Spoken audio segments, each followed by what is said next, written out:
Ötən il 8 il 10 ay müddətinə azadlıqda məhrum edilən jurnalist Əvəz Zeynallı vaxtından əvvəl azadlığa buraxılıb. Nizami rayon məhkəməsi bu dəqiqələrdə belə qərar çıxarıb. Hakim Nigar Qədirli xərçəng xəstəliyindən əziyyət çəkən məhkumun həbsdə qalmasını hüquqi baxımdan düzgün hesab etməyib. Qərara əsasən Əvəz Zeynallı cəzasının çəkilməmiş hissəsindən azad edilib.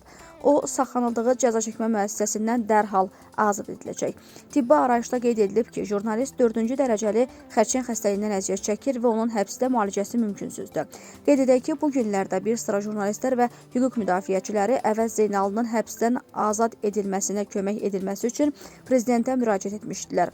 Xatırladaq ki, Əvəz Zeynallı külli miqdarda rüşvət alma və nüfuz alverində təqsirli bilinib.